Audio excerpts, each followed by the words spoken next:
नमस्कार साथियों, जैसे कि आप सभी को पता है कि उत्तर प्रदेश सरकार ने एक नई जो वैकेंसी जारी की है, जिसकी बहुत लंबे समय से, एक लंबे अरसे से बच्चों को प्रतीक्षा थी, इंतजार थी। लगभग 4 साढ़े 4 वर्ष के अंतराल के बाद उत्तर प्रदेश में ये बहुप्रतीक्षित वैकेंसी साथियों देखने को मिली है। जैसे कि आप सभी को पता है, जो उत्तर प्रदेश पुलिस है, उत्तर प्रदेश पुलिस में जो यूपीएसआई है, यानी कि जो उप निरीक्षक है साथियों, उसकी वैकेंसी आई है। अगर साथियों हम कुल पदों की बात करें, तो कुल पदों की संख्या है जो साथियों, इसमें 4543 टोटल पद है, यानी कि 4543 पद है। लेकिन साथियों, ये अभी फिलहाल शुरुआती पद हैं। शुरुआती पद 4543 है। जैसे जैसे भर्ती बोर्ड को विभाग की तरफ से अध्याचन मिलेगा, यानी विभाग ये कहेगा कि अभी जो है और इतने पद खाली हो गए, यानी इतने जो दरोगा है वो रिटायर हो गए, तो जो भर्ती बोर्ड है साथियों, वो इनकी संख्या को बढ़ा भी सकता है। जिस साथी ने नोटिस को पढ़ा होगा, उसने इस चीज पे गौर किया होगा कि वहां पे स्पष्ट तौर पे लाइन लिखी गई है कि भर्ती बोर्ड किसी भी समय जो वैकेंसीज हैं, जो रिक्तियां हैं, उनकी संख्या में परिवर्तन कर सकता है। और साथियों, आज तक अगर भर्ती बोर्ड के इतिहास में देखा जाए तो परिवर्तन हमेशा सकारात्मक हुआ है, नकारात्मक परिवर्तन देखने को नहीं मिला। यानी कि जो 4543 पद है साथियों, संभावना है कि ये पदों की जो संख्या है वो बढ़ के साथियों 5000 तक पहुंच जाएंगे। दूसरी बात, आज जो हम आपके समक्ष उपस्थित हुए हैं, तो उसका कारण ये है कि हम जो यूपीएसआई की वैकेंसी है, इस पर विस्तार से चर्चा करने के लिए। साथियों, जैसे आपने बहुत सारी जो वीडियोस हैं या शॉर्ट वीडियोस हैं, उनमें आपने देखा होगा कुछ आपके ऐसे डाउट होंगे जो नहीं क्लियर हो पाए होंगे। आज हम उन डाउट्स को क्लियर करेंगे। उस सिलेबस से संबंधित हो साथियों, वो एज में जो आयु है, आयु में जो छूट मिली है वो कितनी मिली है, उससे संबंधित हो। या आप देखोगे, आपको वहां पे नोटिफिकेशन में कई प्रकार की वैकेंसीज दिखेंगी। लगभग उप निरीक्षक में भी साथियों 4 प्रकार का है। और उसमें भी साथियों फिर ये दिया गया है कि जब आप फॉर्म भरोगे, फॉर्म भरते टाइम आपको उनमें से चयन करना है, यानी अपनी चॉइस भरनी है कि आपको नागरिक पुलिस में जाना है, नागरिक उप निरीक्षक में जाना है, या पीएससी में जाना है, या एसएसएफ में जाना है, या महिला बटालियन में जाना है। जाहिर सी बात है, लड़के तो महिला बटालियन को सिलेक्ट नहीं कर सकते। तो लड़कों के पास कितने ऑप्शन बचे साथियों? केवल 3 ऑप्शन बचते हैं। कितने ऑप्शन बचते हैं? 3। यानी ये 3 जब वो ऑप्शन चॉइस करेंगे तो आपकी चॉइस होगी, आप फर्स्ट प्रेफरेंस किसे दोगे, सेकंड किसे दोगे, थर्ड किसे दोगे। जबकि अगर साथियों लड़कियों की बात करेंगे, तो लड़कियों के पास चारों चॉइस है, चारों वो इसमें से फर्स्ट प्रेफरेंस पे इसे भी रख सकते हैं, नंबर 1 को भी, नंबर 2 को भी, वो जिसको भी चाहे साथियों।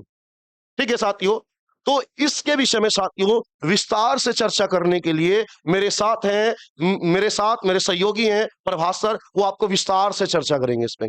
अगर उसके बावजूद भी आपकी कोई समस्या हो, कोई चीज समझ में ना आए, तो आप कमेंट बॉक्स में कमेंट ड्रॉप कर देंगे, कमेंट छोड़ देंगे, हम वहां पे आपका रिप्लाई करेंगे। तो प्रभास सर को मैं माइक देता हूं, वो इसके बारे में विस्तार से बताएंगे। जी सर।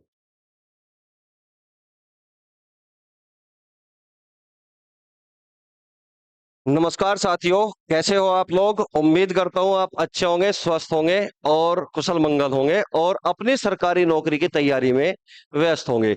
तो जैसे कि सर ने बताया है कि लगभग 4 से 4.5 साल बाद ये वैकेंसी फिर से देखने को मिली है और जो बच्चा 2021 में अपना सपना साकार नहीं कर पाया, तो हो सकता है कि इस बार 2025 की ये यूपीएसआई की जो नई भर्ती है, इसमें अपना सपना साकार कर ले वर्दी पहनने का। तो चलिए बच्चों, मैं डिटेल में थोड़ा मतलब आपको बताने की कोशिश करूंगा ताकि आपके कुछ भी डाउट ना बचे। कुछ बच्चों का डाउट था कि सर हम अपियरिंग में हैं तो हम क्या फॉर्म भर सकते हैं, हमारा रिजल्ट आ चुका है जो नेट वाला है, ठीक है। तो उन सब पे हम डिटेल में बच्चों चर्चा करने वाले हैं, ठीक है। चलिएगा, देखिए, ये जो नोटिफिकेशन है बच्चों, ये 12 अगस्त को रिलीज हो चुका था, ठीक है।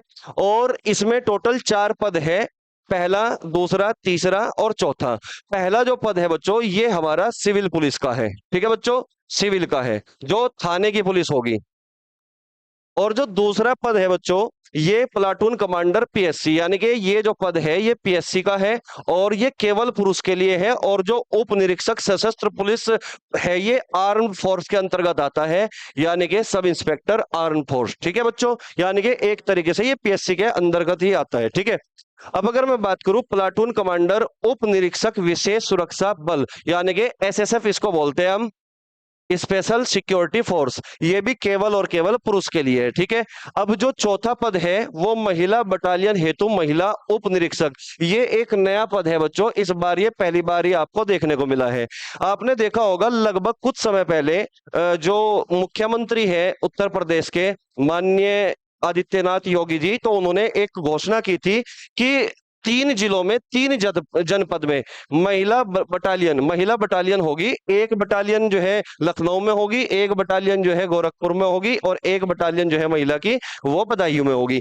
तो ये पहली बार ही बच्चों यहाँ पर निकला है। एक तरीके से ये पीएससी का ही पद है, यानी कि इससे पहले अब तक जो पीएससी थी वो केवल पुरुषों के लिए थी, लेकिन इस बार जो है बच्चों ये महिलाओं के लिए भी बना दी गई 3 जनपदों में। ठीक है बच्चों, अब देखिए अगर मैं बात करूं महिलाओं के लिए, अगर मैं बात करता हूं महिलाओं के लिए, तो महिला जो है वो पहला जो पद होगा इसमें पुरुषों के साथ भाग ले सकती है, फाइट कर सकती है पहले पद में। लेकिन जो दूसरा पद है और जो ये तीसरा पद है ये केवल और केवल पुरुषों के लिए है, इसमें फीमेल भाग नहीं ले सकती बच्चों। ठीक है, और जो फीमेल भाग लेगी पहले में और चौथे में भाग लेगी। क्लियर है बात यहां तक?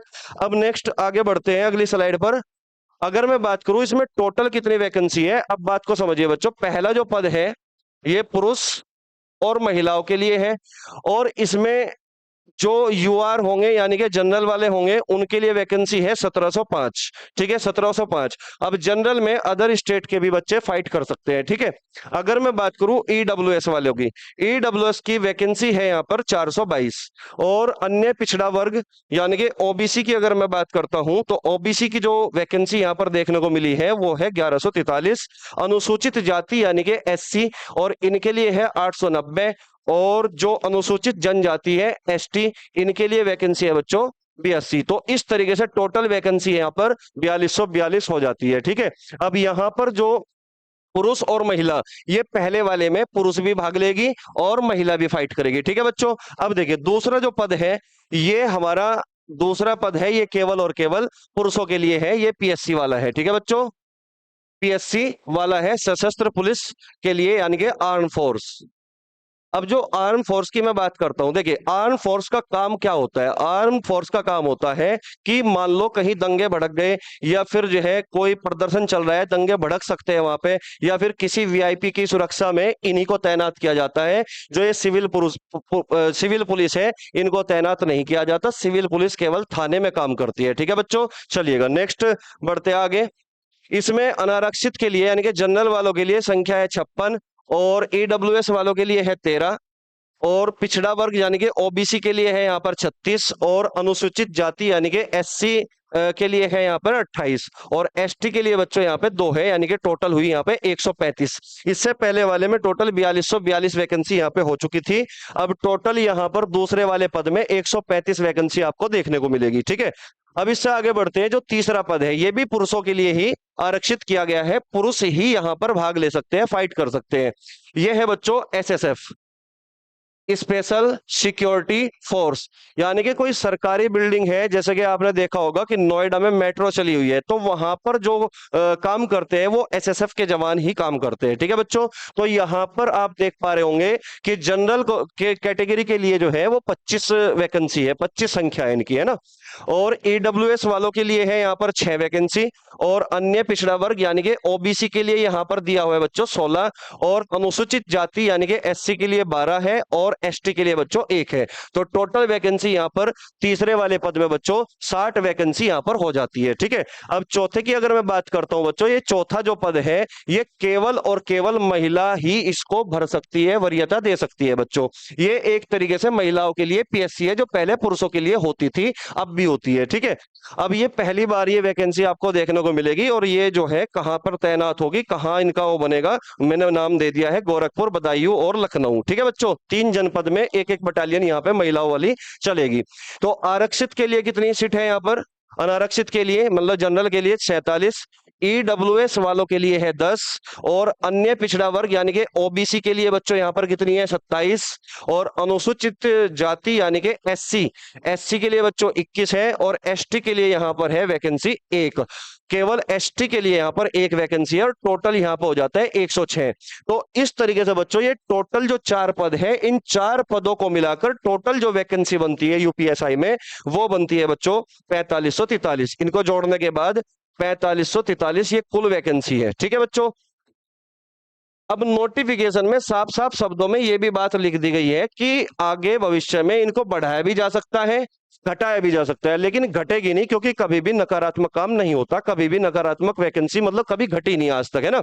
हमेशा बढ़ने को बढ़ती तो है लेकिन घटती नहीं है। ठीक है, चलिएगा नेक्स्ट आगे बढ़ते हैं।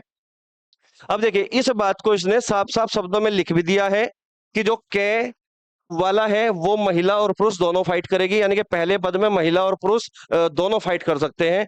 दूसरे में जो पीएससी वाले हैं उसमें केवल पुरुष, और जो तीसरा वाला पद है एसएसएफ वाला उसमें भी केवल पुरुष है, और जो चौथा है महिला बटालियन में उसमें केवल महिला ही फाइट करेगी। ये साफ साफ शब्दों में यहाँ पे लिख दिया गया है कि केवल महिला अभ्यर्थी ही पात्र होगी। ठीक है, परीक्षा से पहले किसी भी समय रिक्तियों की संख्या परिवर्तित की जा सकती है, यहाँ पे साफ साफ शब्दों में नोटिफिकेशन में लिखा जा चुका है।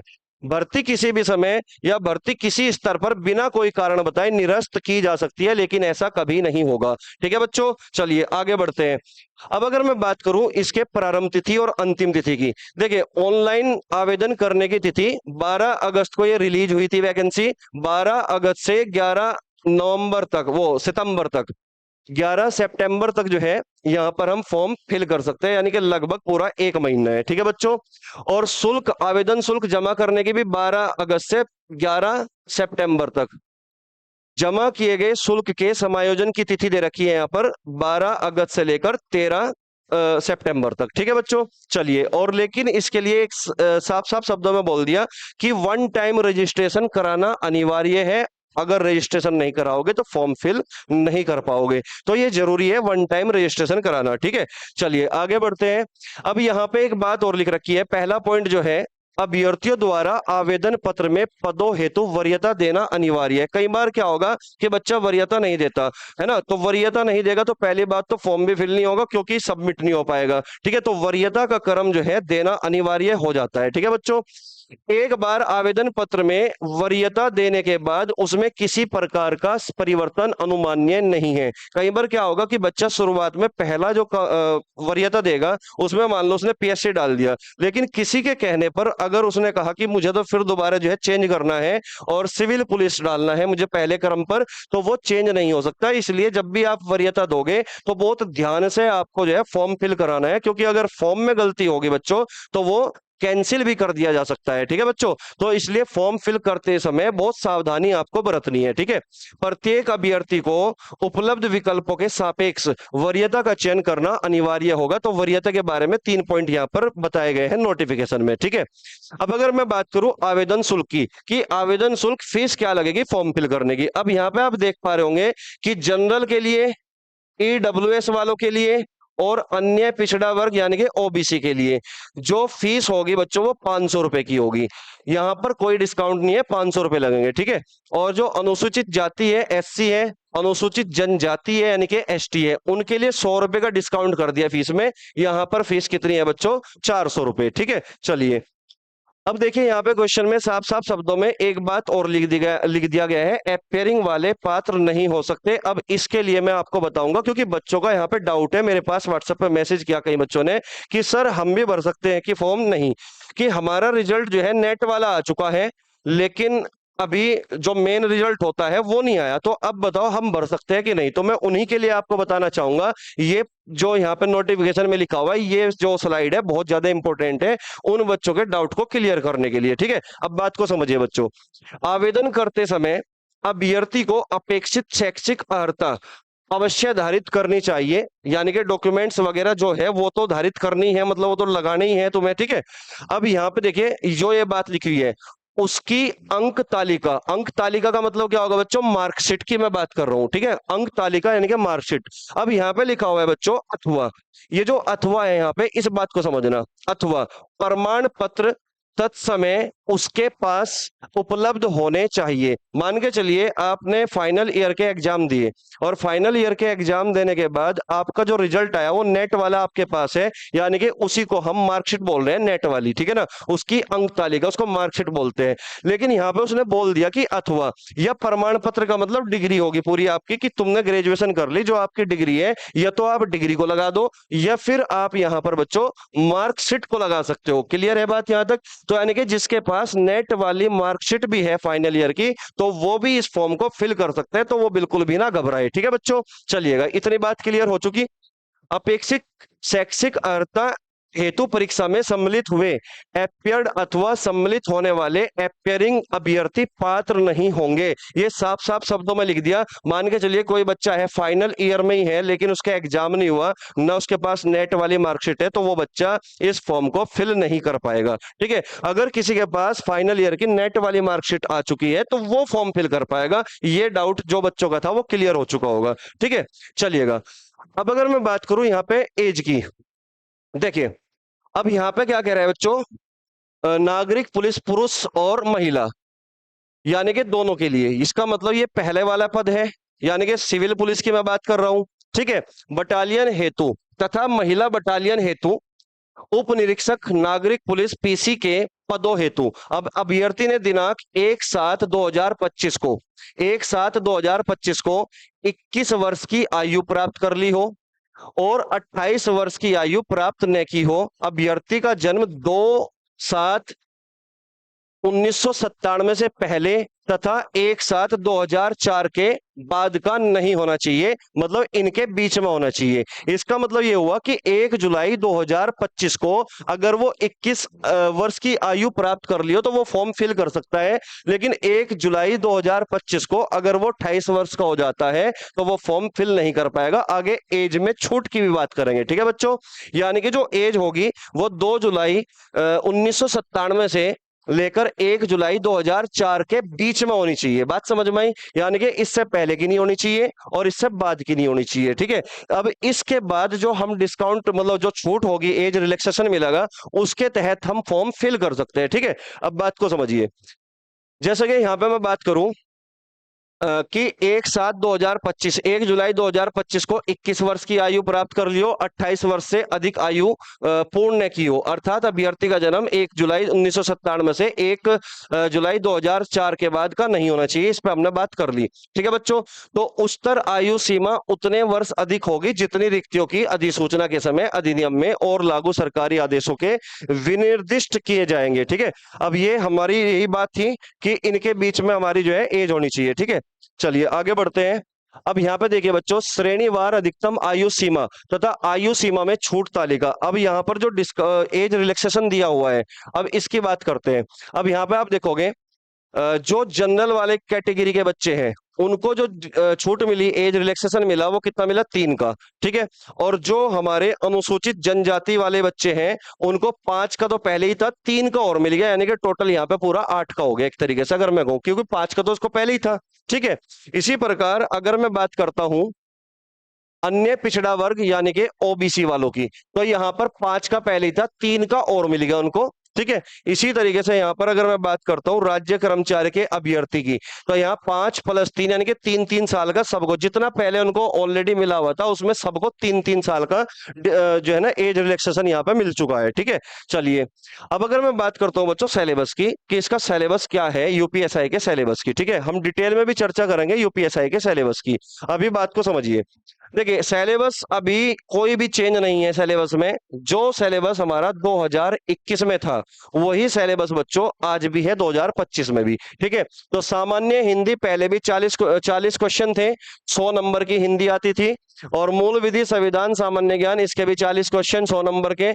40 क्वेश्चन हमारे जो है संख्यात्मक एवं मानसिक योग्यता परीक्षा यानी कि गणित की मैं अगर बात करूं तो 40 क्वेश्चन ही है और 100 नंबर के हैं। ठीक है, और अगर मैं रीजनिंग की बात करता हूं तो उसमें भी 40 क्वेश्चन है, 100 नंबर के हैं। तो टोटल जो क्वेश्चनों की संख्या है वो 160 है और टोटल जो अंक है बच्चों वो 400 है। तो इस बात का मतलब ये हुआ कि अगर 40 क्वेश्चन 100 नंबर के हैं तो एक क्वेश्चन कितने का होगा बच्चों? एक क्वेश्चन होगा 2.5 नंबर का। क्लियर है बात? एक क्वेश्चन होगा बच्चों पूरे 2.5 नंबर का, ठीक है भाई। और अगर मैं बात करूं नेगेटिव मार्किंग की, तो इसमें नेगेटिव मार्किंग नहीं है, ये बच्चों का फायदा हो गया, लेकिन आपको इसका मतलब ये नहीं है कि आप तुक्के लगाओगे, ठीक है।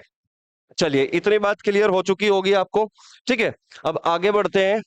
अब इसमें एक बात और साफ कर दी गई बच्चों, ये भी बात बड़े ध्यान से सुनना है कि जो 35% अंक है वो प्रत्येक पोर्शन में आपको लेकर आने हैं। इसका मतलब मैथ का अगर तुमने 40 क्वेश्चन है टोटल मैथ में, तो 40 में से बच्चों 40 का 35% होगा 14 नंबर, यानी कि 14 क्वेश्चन, यानी कि 14 क्वेश्चन आपको ठीक करने ही करने हैं हर पोर्शन में, ठीक है।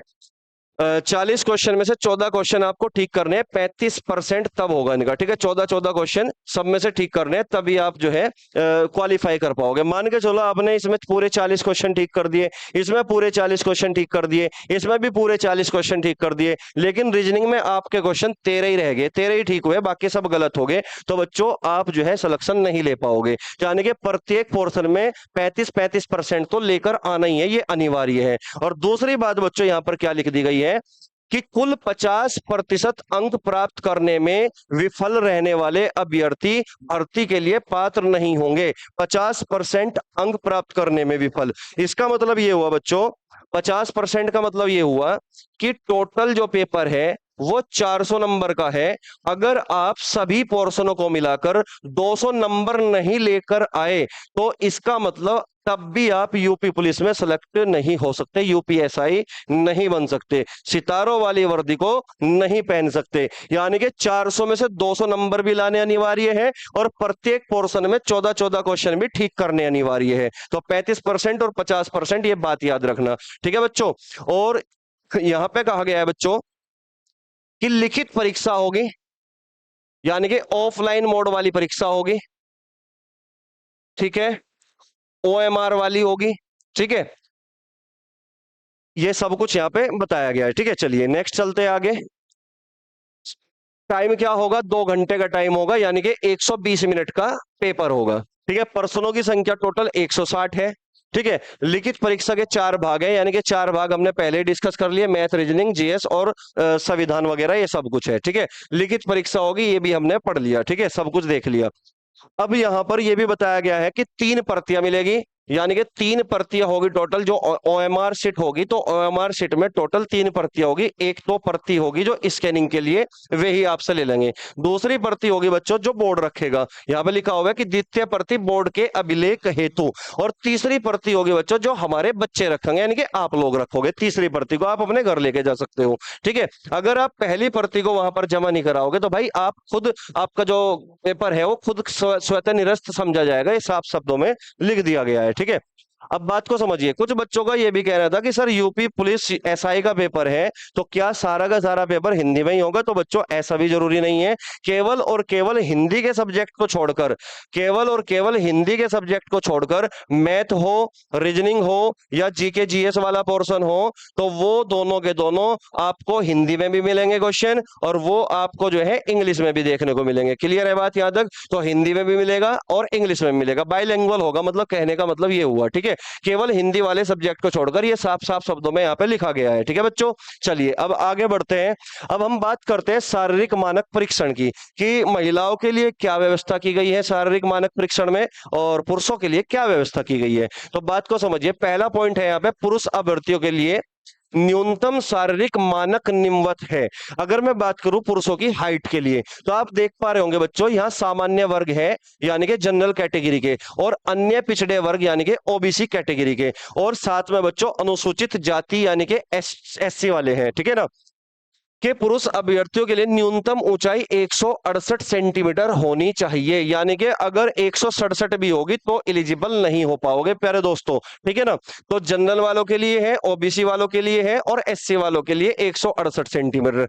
लेकिन यहाँ पे अनुसूचित जनजाति की अगर मैं बात करता हूँ, एसटी वालों की अगर मैं बात करता हूँ, तो इन्हें थोड़ा सा मतलब जो है यहाँ पे डिस्काउंट मिला हुआ है, 168 से 160 कर दिया, यानी कि 8 सेंटीमीटर कम भी होगी इनकी, तो इनकी चल जाएगी। एससी वालों की मैं बात कर रहा हूं, अनुसूचित जनजातियों की, ठीक है, पुरुषों के लिए, ठीक है। अब अगर मैं बात करूं सीना की यानी कि छाती की अगर मैं बात करूं, तो सामान्य, अन्य पिछड़े वर्गों के लिए, अनुसूचित जातियों के अभ्यर्थियों के लिए न्यूनतम सीने का जो माप है, मिनिमम जो माप है वो होगा 79 सेंटीमीटर, वो भी बिना फुलाने पर, ठीक है। और कम से कम 84 सेंटीमीटर फुलाने पर होगा, यानी कि मिनिमम बिना फुलाए तो 79 होगा सेंटीमीटर, और फुलाने पर कितना होगा बच्चों, 84 सेंटीमीटर, यानी कि फुलाव 5 सेंटीमीटर का होना जरूरी है, ये मिनिमम है, ठीक है। अब अनुसूचित जनजातियों के लिए अभ्यर्थी के लिए 77 सेंटीमीटर, 77 सेंटीमीटर बिना फुलाए, यानी कि यहाँ पे भी इनको एससी वालों को जो है डिस्काउंट दे दिया गया है, छाती में भी, ठीक है ना। 77 सेंटीमीटर बिना फुलाने पर, और कम से कम 82 सेंटीमीटर फुलाने पर होना चाहिए, ये बात साफ शब्दों में बोल दी। न्यूनतम 5 सेंटीमीटर सीने का फुलाव अनिवार्य है, साफ शब्दों में बोल दिया गया। तो जिस बच्चे का 5 सेंटीमीटर फुलाव नहीं आ रहा, तो अभी से भाई प्रयास करना स्टार्ट कर दो, ठीक है। चलिएगा नेक्स्ट चलते हैं। अब अगर मैं बात करता हूं बच्चों महिलाओं की, महिला अभ्यर्थियों के लिए न्यूनतम शारीरिक मानक निम्नवत है। महिलाओं की अगर मैं बात करता हूं हाइट की, तो सामान्य वर्ग की महिला होगी, ओबीसी वर्ग की महिला होगी, अनुसूचित यानी कि एससी वाली महिला होगी। तो महिला अभ्यर्थियों के लिए न्यूनतम ऊंचाई कितनी दे रखी है, 152 सेंटीमीटर, ठीक है, न्यूनतम है। यहाँ पे तो बहुत कम कर दी महिलाओं के लिए पुरुषों की रेस्पेक्ट में, है ना। अनुसूचित जनजाति की अगर मैं बात करता हूं बच्चों, एसटी वालों की अगर मैं बात करता हूं, तो यहाँ पर उन्हें और डिस्काउंट दे दिया गया, 147 सेंटीमीटर होनी चाहिए। वजन की अगर मैं बात करूं, देखिए कई बच्चे थे हमारे जो वजन की वजह से जो है यूपी पुलिस में नहीं जा पाए, तो उनको निकाल दिया गया इसी कारण, है ना, वजन उनका पूरा नहीं हो पाया यूपी पुलिस में जो वजन था। तो यहां पर यह भी साफ शब्दों में लिख दिया गया, मैं स्पेशल महिलाओं की बात कर रहा हूं जिसका वजन 40 किलोग्राम से कम होगा, भले ही उनकी तैयारी कितनी भी अच्छी हो, तो भाई अपना वजन बढ़ा लो, चाहे पराठे वराठे सब खाओ, समोसा वगैरह जो भी खाना चाहते हो खाओ, है ना, लेकिन 40 किलोग्राम के आसपास कर लो, 40 से ज्यादा कर लोगे ज्यादा बढ़िया है ना। महिला अभ्यर्थियों के लिए न्यूनतम 40 किलोग्राम होना जरूरी है, ये साफ शब्दों में बोल दिया गया। पुरुषों के लिए ऐसी कोई बात नहीं कही गई इसमें नोटिफिकेशन में कि कितना वजन होगा, वैसे भी पुरुषों का तो ज्यादा ही होता है, ठीक है ना। चलिए खैर, अब मैं बात करता हूं शारीरिक दक्षता परीक्षण की। अब यहाँ पे देखिए कुछ भी नहीं है फिजिकल में, केवल और केवल रेस है, दौड़ करनी है बस, है ना। अब दौड़ कितनी बताई गई है, देखिए यहाँ पर शारीरिक दक्षता परीक्षा में सम्मिलित होने वाले अपेक्षा की जाएगी अर्हकारी प्रकृति की होगी। इस शारीरिक दक्षता परीक्षा में अर्ह होने पर पुरुष अभ्यर्थी के लिए 4.8 किलोमीटर, यानी कि मैं कह सकता हूं कि 4800 मीटर, 4800 मीटर कितने टाइम में भाई, 28 मिनट में। पुरुषों के लिए 28 मिनट में 4800 मीटर मारनी है, क्वालिफाई, केवल क्वालिफाई करनी है। हो सकता है कि कुछ बच्चे ऐसे होंगे 4800 मीटर को जो है 20 मिनट में ही पूरा कर लेंगे, लेकिन उनको अलग से कोई नंबर नहीं दिया जाएगा, तो आराम से 28 मिनट में पूरा करना है 4800 मीटर की दौड़ को, ठीक है। अब इसी महिलाओं की अगर मैं बात करता हूं, तो महिलाओं की जस्ट आधी कर दी गई, यानी कि 2.4 किलोमीटर की दौड़ करनी है। महिलाओं के लिए 2400 मीटर की दौड़ होगी, 2400 मीटर की दौड़ होगी कितने मिनट में, 16 मिनट में। तो आराम से 16 मिनट में आराम से लग जाएगी, ठीक है, थोड़ी सी प्रैक्टिस अगर करते हो तो। केवल और केवल दौड़ है और कुछ नहीं है, ठीक है। अब आगे बढ़ते हैं। अब यहाँ पे एक बात और लिख रखी है बच्चों कि जिस दिन आपका फिजिकल टेस्ट होगा, मान के चलिए किसी कोई महिला है अगर वो गर्भवती है, वो जा नहीं पाई, तो उसके लिए बाद में कोई व्यवस्था नहीं है, उसको जो है बाद में यहाँ पे लिख दिया कि शारीरिक दक्षता परीक्षा की अंतिम तिथि के पश्चात कोई अवसर प्रदान नहीं किया जाएगा। यानी कि अगर किसी बच्चे को कोई चोट, भगवान ना करे कि चोट लगे, लेकिन अपने आप को संभाल के रखना है कि अगर आपने रिटन टेस्ट क्लियर कर लिया और फिजिकल टेस्ट की बारी है, तो उस दौरान आपको अपने आप को बहुत सेफ रखना है, ताकि आपको कुछ भी दुर्घटना ना हो किसी भी प्रकार की, ठीक है बच्चों। तो कोई अवसर नहीं दिया जाएगा। ये मान लो चोट की तो बात अलग, अगर कोई गर्भवती महिला भी होगी ना, तो उसको भी बाद में अवसर नहीं दिया जाएगा, ये साफ शब्दों में इसमें बता दिया गया, ठीक है। चलिए नेक्स्ट चलते हैं। अब अगर मैं बात करता हूं बच्चों प्रमाण पत्रों की, जाति प्रमाण पत्र है, मूल निवास प्रमाण पत्र है, इन सब की अगर मैं बात करता हूं तो यहां पे ध्यान दो।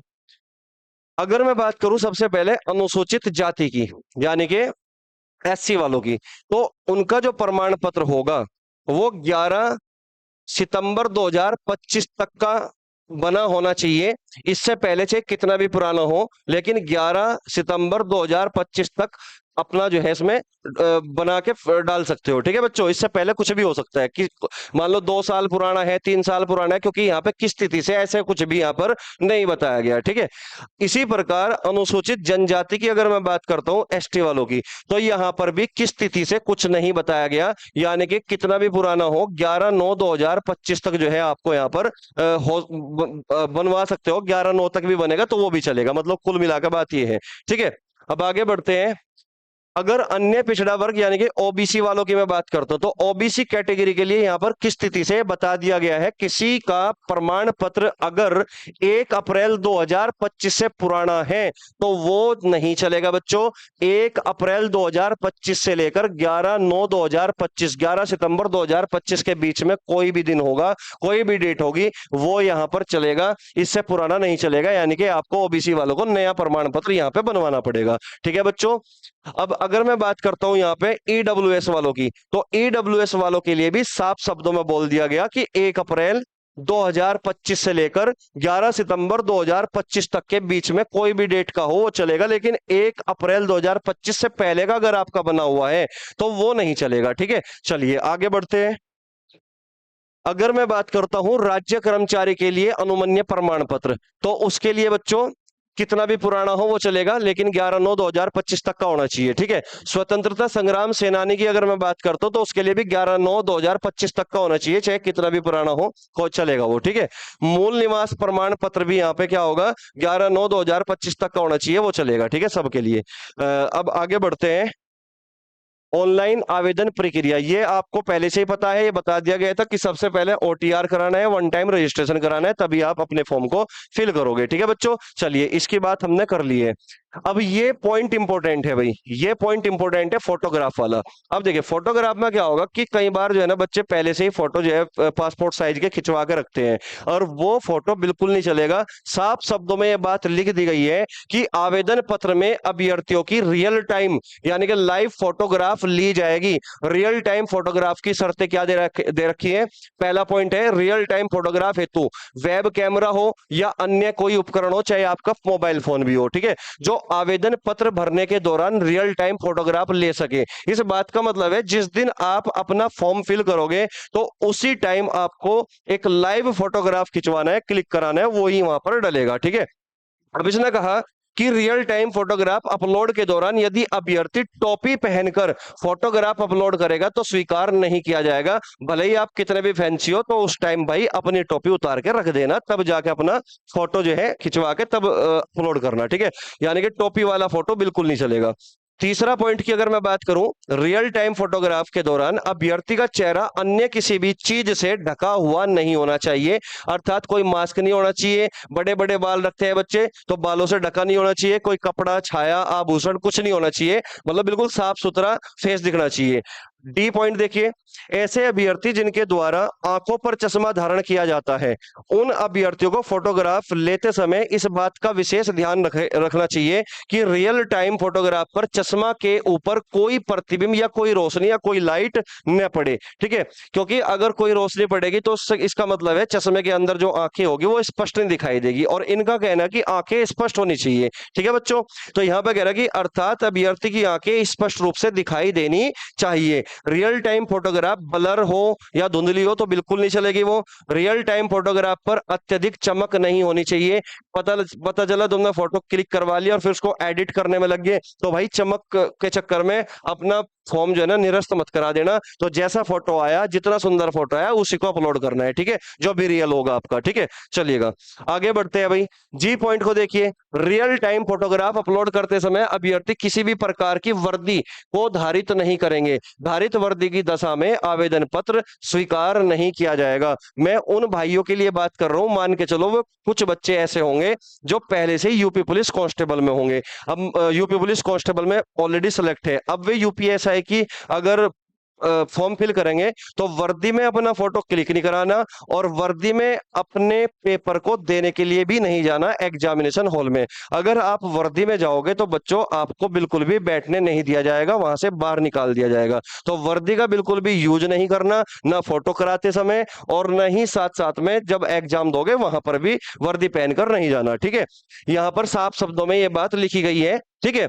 अब अगर मैं बात करूं एच वाले पॉइंट की, तो लिखित परीक्षा सहित भर्ती प्रक्रिया के किसी चरण में भाग लेते समय, देखो ये लिख दिया कि किसी भी चरण में भाग लेते समय कोई वर्दी धारित नहीं करनी चाहिए, ठीक है बच्चों।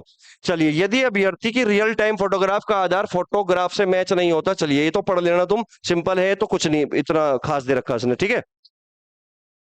अब आगे बढ़ते हैं भाई, हस्ताक्षर की बात कर लेते हैं। हस्ताक्षर में एक ही पॉइंट इंपॉर्टेंट है कि आवेदक को सफेद कागज पर और काले स्याही वाले पेन का इस्तेमाल करना है, ये इंपॉर्टेंट है। पता चला तुमने सफेद कागज पर ब्लू पेन यूज कर लिया तो वो नहीं चलेगा, काले पेन का ही यूज करना है, बॉल पेन का वो भी, ठीक है बच्चों। चलिए, इतनी बात तो क्लियर हो चुकी है।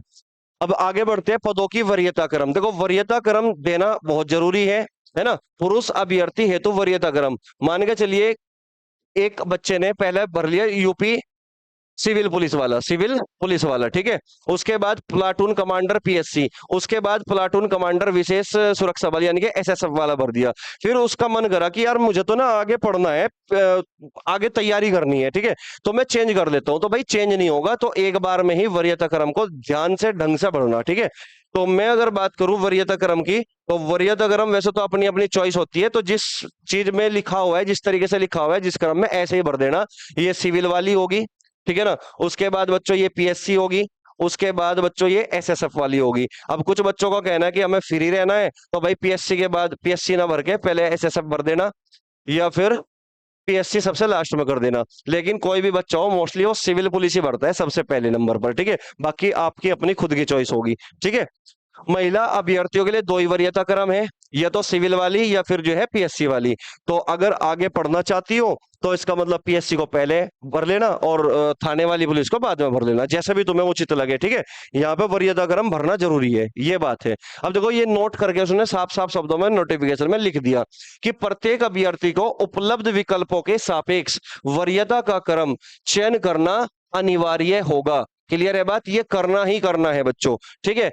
अब अगर मैं बात करूं इसकी शैक्षिक एवं आरक्षण से संबंधित अन्य प्रमाण पत्र की अपलोडिंग, तो किस तरीके से होगी अपलोडिंग, तो यहाँ पे बोल रखा है डीजी लॉकर के माध्यम से अपलोडिंग करनी है। अगर डीजी लॉकर से अपलोड नहीं हो पा रही है तो तुम क्या करोगे, उस नेट वाले को बोलना कि उस प्रति को स्कैन करके अपलोड कर दे। स्कैन करवा के अपलोड करना, डायरेक्ट अपलोड नहीं करवाना, ये साफ शब्दों में बोल दिया। जहां पे भी आप फॉर्म फिल करोगे तो ये सारी बात आप उसको बता देना कि डीजी लॉकर के माध्यम से करो अपलोड, ठीक है। अगर नहीं हो पा रही वो अलग बात है, तो प्रति को स्कैन करके ही आपको अपलोड करानी है, ये बात याद रखना। ये सारी बातें आपको पता होना चाहिए, क्योंकि नेट वाला इतनी जानकारी नहीं रखता, आपको इसको बताना पड़ेगा, ठीक है। चलिएगा आगे बढ़ते हैं भाई, लिखित परीक्षा का पाठ्यक्रम शुरू हो जाता है। अब हम बात करते हैं सिलेबस की चर्चा कि सिलेबस क्या है, ठीक है बच्चों। चलिएगा, तो यहाँ पे सिलेबस में हमने डिस्कशन कर ही लिया था कि 40-40 क्वेश्चन होंगे, प्रत्येक जो है 100-100 नंबर का होगा।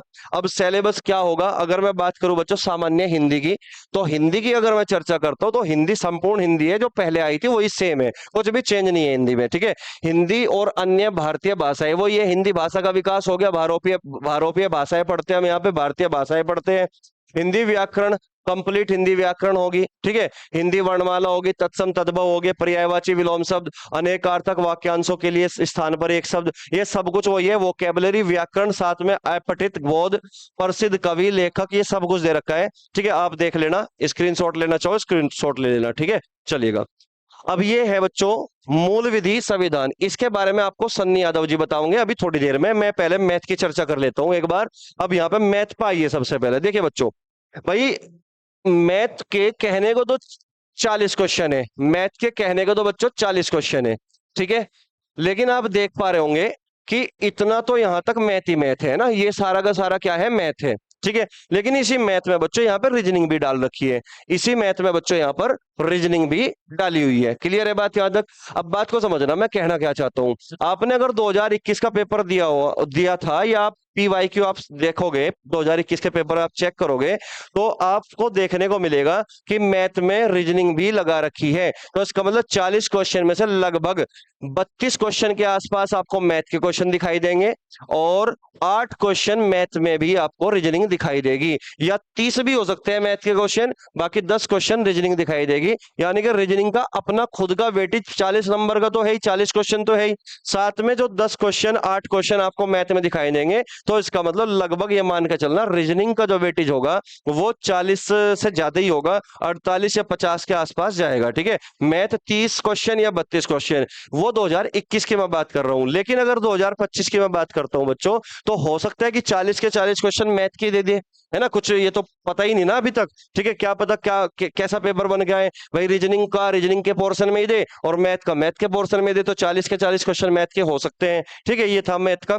और मैथ में सारे के सारे चैप्टर वही है बच्चों जो नॉर्मली आप पढ़ते हो क्लास में। ठीक है बच्चों, कुछ भी अलग नहीं है, सबका सिलेबस वही है। अगर मैं बात करूं किसी एसएससी के एग्जाम की, तो एसएससी के एग्जाम में जो सिलेबस है वही सिलेबस बच्चों यूपीएसआई का भी है। ठीक है, चलिए, 4200 ग्रेड पे की जॉब है, बहुत बेहतरीन जॉब है, रॉब वाली जॉब है एक तरीके से अगर मैं कहूं। ठीक है, ये है बच्चों आपका रीजनिंग। अब रीजनिंग में बच्चों आप देख पा रहे होंगे कि रीजनिंग का सिलेबस वही है जो आप एसएससी में पढ़ते हो, लेकिन थोड़ा सा चेंज कर दिया उसने। जैसे कि यहाँ पे आपको दिख रहा होगा कि अभिरुचि के क्वेश्चन थोड़े बहुत डाल दिए उसने। यहाँ पे बोल रहा होगा कि संबंध, अवधारणा, है ना, अर्थमेटिकल रीजनिंग, अंगणित तर्क, ये सब कुछ जो है इसमें डाल दिया। ठीक है, समस्या को सुलझाना, ये एक तरीके से प्रॉब्लम सॉल्विंग है, स्थान भरना।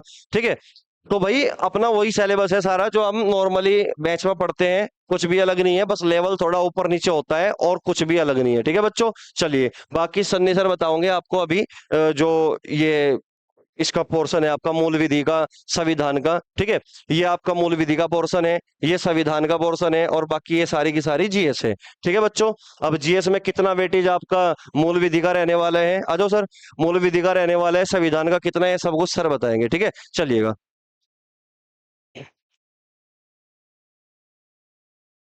भाई उम्मीद करता हूं कि जो चीजें हैं वो आपके समझ में आई होगी।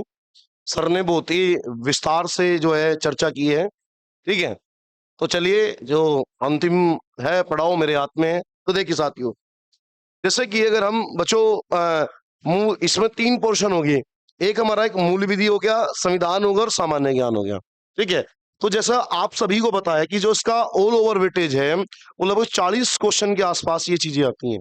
ठीक है, 40 से 41 42 इसी के अराउंड जो है वो चीजें घूमती रहती है। तो अगर हम साथियों बात करें तो सबसे पहले हमारा मूल विधि है। ये मूल विधि केवल बच्चों जो है ये यूपीएसआई में ही आता है। यूपीएसआई में इसलिए आता है बच्चों क्योंकि जो जब आप थाने में जाओगे, एफआईआर जो लिखनी होगी वो आपको लिखनी होगी। उसमें किस धारा का प्रयोग किया जाएगा तो उसकी सामान्य जानकारी आपके पास होनी चाहिए। ट्रेनिंग पे तो ये सारी जानकारी दी जाती है, लेकिन उससे पहले भी आपके पास ये सामान्य जानकारी होनी चाहिए। अगर साथियों मूल विधि की बात करें तो मूल विधि में भारतीय न्याय संहिता बीएनएस, जो बीएनएस है, पहले जैसे साथियों आपको पता होगा पहले आईपीसी आती थी, इंडियन पिनल कोड, भारतीय दंड संहिता आती थी। अब उसे रिप्लेस कर दिया गया है साथियों, किससे, बीएनएस से कर दिया है। इसी प्रकार भारतीय नागरिक सुरक्षा संहिता है। और उसके बाद बात करें बच्चों, जैसे महिला हो गया, बच्चे हो गए, एससी हो गया, इनसे संबंधित जो एक्ट होते हैं, जैसे कि बच्चों अगर बच्चों से संबंधित कोई अपराध होता है, ठीक है, तो उसके लिए आपको पता होगा पोक्सो एक्ट है। इसी प्रकार साथियों दहेज निषेध अधिनियम है, महिलाओं को संरक्षण देने के लिए।